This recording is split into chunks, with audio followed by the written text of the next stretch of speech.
आज आसतु बनैबा मार्केट परिका टेस्टी टेस्टी मैंगो फ्रूटी ता पुणी 10 मिनिट रे घरे थिबा पाचिला आंबरे टेस्ट पूरा मार्केट परिका आसीबो जहाको आपण 8 रु 10 दिन स्टोर करके मध्ये रखि परिबे। नमस्कार, रोजी ओडिया किचन तरफ आपण समस्त को बहुत बहुत स्वागत।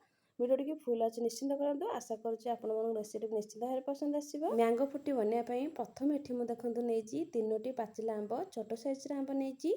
आ जदि आपण बड़ साइज रे आंब नउचंदी गोटे किंबा दुईटा आपण पसंद अनुसार आपण जतिकी नै परिबे। एठी देखंतु मु नेजी गोटे बड़ साइज रो आंब। एबे हमें आंब गुडा को भलसे धोई नबा। एठी देखंतु नेजी मोर चॉपिंग बोर्ड। एबे कोन करबा ना धोई के रखितबा आंब को काटिबा। प्रथमे हमें पाचिला आंबर चोपा गुरा को छड़ाई नबा। 3टी जाक पाचिला आंबर मु चोपा छड़ाई नै देखंतु गोटे प्लेट रे रखिजी। एठी मु फाळे कंचा आंब नउची काहे कि ना आंबटा प्रबल खटा अछि। आ जदि आपन को कंचा आंब मिठा टाइप रे थिबो माने पूरा खटा नथिबो ताहले आपन गोटे यूज कर परिबे। जेहेतु ये बहुत खटा अछि आपन जदि पाचिला आंब सहित आको पकेबे गोटा जका आंब पकई देबे ताले कोन हबो ना माने फ्रूटी रे टेस्ट कम हे जिवो। ता बदले चीनी मध्ये अधिक खाइबो। सेति बेई मोठी माने चौथे नेइची आंब कंचा आंब। एबे हमें आंबरु चोपा को भलसे छड़ेई नबा। आ चोपा छड़ेई साइला परे एबे हमें आंब को छोट छोट पीस रे काटि दबा। काहे ना जेहेतु पाचिला आंब सहित हमें कंचा आंब ग्राइंडिंग करबा। कंचा आंबटा ग्राइंडिंग होवा पई टिके टाइम नबो। पाचिला आंबटा शीघ्र ग्राइंडिंग हे जिवो। तेन करी आको हम छोट छोट पीस रे काटिबा। नले आपण जदि चाहिबे कंचा आंब पाचिला आंब आपण अलगा अलगा मध्ये ग्राइंडिंग करि परिबे। एबे एठी बनेछि गोटे ग्राइंडर कप। एबे हमें प्रथमे कंचा आंब को एथरा ऐड करबा। आ पाचिला आंब को छोट छोट पीस रे काटिकी एई टाइप रो हमें ऐड करबा। देखंतु मु सब जाक पाचिला आंब को छोट छोट पीस रे एई टाइप रो काटि नेछि। एबे हमें एथि देबा हाफ ग्लास पानी। आउ एठी मु नउची आधा कप चीनी माने मेजरमेंट कप रे मु आधा कप चीनी नेछि। चीनी रो क्वांटिटी आपण देखि आपण हिसाब रे मिठा कम बसिबा करि परिबे। फुटी टिके मिठा हेले भल लागिबो। एबे देखंतु मु ग्राइंडिंग कर नेली पूरा स्मूथ पेस्ट आर बनै नेछि।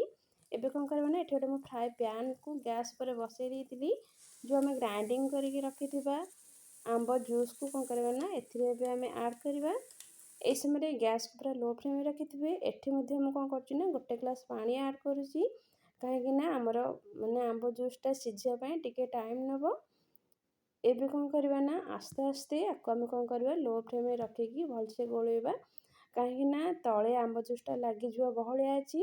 अब कोन करबे ना मिनिमम 10 ରୁ 15 मिनिट भलसे आको गोळेबे। लगातार आको आपण चलेबे।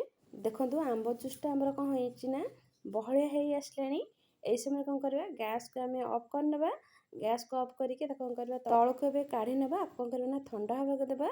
ये ठंडा हे गेला परे एठी देखु गोटे बाउल नेइछि। एबे हम आंब रस को जूस छना रे कोन करबा ना पकेकी ताको हम भलसे छानी नबा।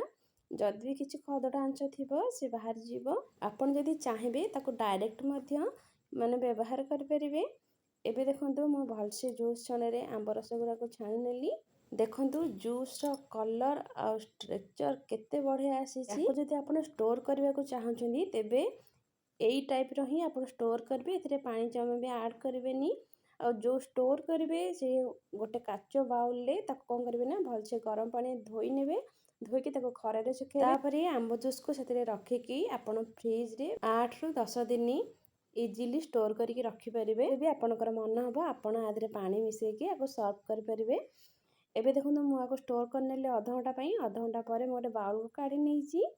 एबे कोन करबे ना एथि देबा हमें 1.5 ग्लास पानी। आ पानी रो क्वांटिटी आपण देखिकरी नेबे काहे ना अधिक पानी देले पानीचिया लागिवो। मिठार क्वांटिटी तो परिमाण कम हे जिवो। एबे देखंतु रेडी हे गेला हमर मार्केट भलिया मैंगो फ्रूटी। आ सबुठ खास कथा होची इजीली 10 ରୁ 15 मिनिट भितरे प्रस्तुत हो जाए। एबे तो आंब सीजन चली इजीली मार्केट रे घरे बाड़ी बगीचा रे आंब मिली जिवो। आपण थरे याको निश्चिंत थरे ट्राई करंतु।